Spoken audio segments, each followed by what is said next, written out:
Dar suco de fruta para um bebê parece uma coisa tão natural, tão saudável, não é mesmo? A gente pensa, puxa, vem da fruta, só pode fazer bem. Pois é, só que hoje a gente vai fundo para entender por que essa crença, que é super comum, pode na verdade ser um grande engano, principalmente no primeiro aninho de vida da criança.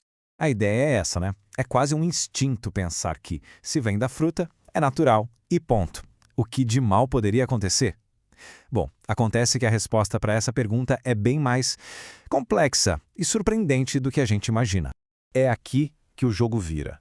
Porque as maiores autoridades do mundo em saúde infantil, os especialistas mesmo, têm um recado muito, mas muito claro, que vai na contramão de tudo isso que a gente costuma pensar.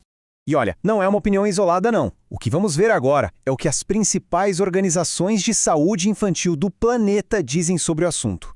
É um verdadeiro alerta em conjunto. Presta atenção na força dessa frase. É uma recomendação direta, sem rodeios. E o ponto-chave é, não importa se o suco é feito em casa, se é orgânico, se não tem nadinha de açúcar adicionado. A regra é a mesma para todos. Antes de 1 ano, suco não. Tá, mas por que todo esse alarme? Acontece que essa recomendação tão firme é baseada em riscos bem reais e específicos. Vamos mergulhar agora nos 5 principais perigos de oferecer suco para bebês.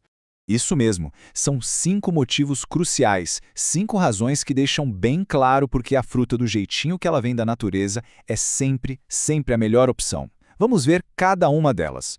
E aqui está o resumo da ópera. De um lado, a fruta inteira, cheia de fibras, um pacote completo de nutrientes, que ainda ensina a mastigar. Do outro, o suco, que no fim das contas é basicamente açúcar concentrado. É a fruta sem as suas partes mais importantes. Esse termo calorias vazias é perfeito para descrever o suco. Pensa assim, o bebê está recebendo energia? Sim, mas é uma energia que não constrói nada. Faltam as vitaminas, os minerais, as fibras. É como tentar construir uma casa só com areia, sem cimento nem tijolos. E o nosso primeiro perigo é justamente esse.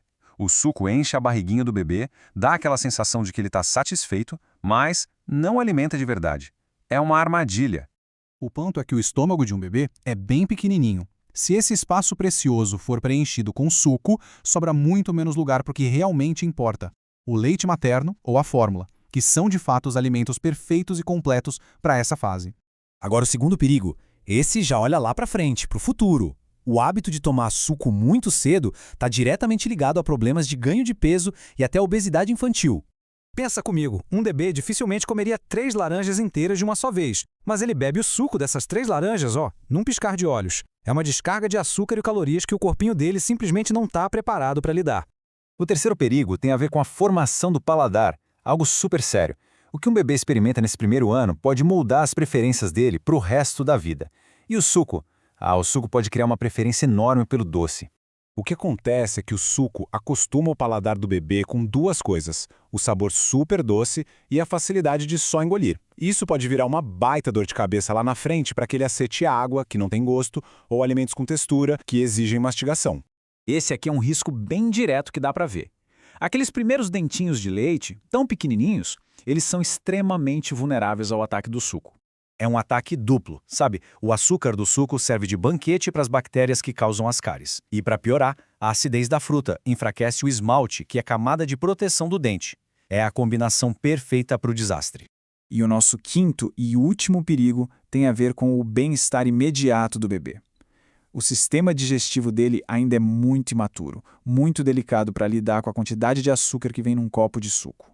A verdade é que o intestino do bebê ainda não dá conta de processar alguns tipos de açúcares que estão super concentrados nos sucos. O resultado? Um ciclo de desconforto, gases, dor de barriga, diarreia, e muitas vezes ninguém nem desconfia que a causa pode ser aquele suco inocente e saudável.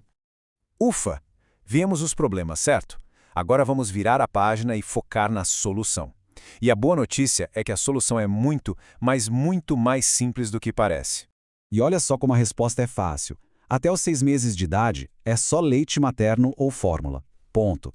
Depois dos 6 meses, a gente continua com leite como principal alimento e começa a oferecer um pouquinho de água, em pequenos goles, para ir criando o hábito. Simples assim.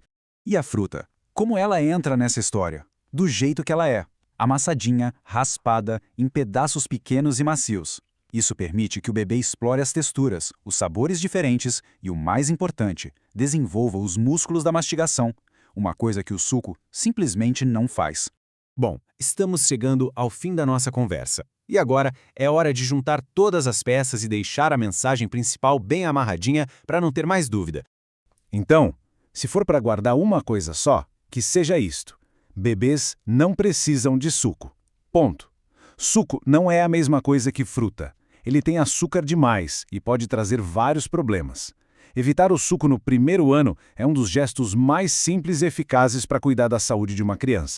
E a reflexão que fica é essa: a saúde a longo prazo é construída com pequenas escolhas que fazemos todos os dias. E essa escolha de trocar o suco pela fruta inteira e pela água é uma daquelas decisões fundamentais. Uma pequena mudança de hábito que faz uma diferença gigantesca, tanto hoje quanto lá na frente.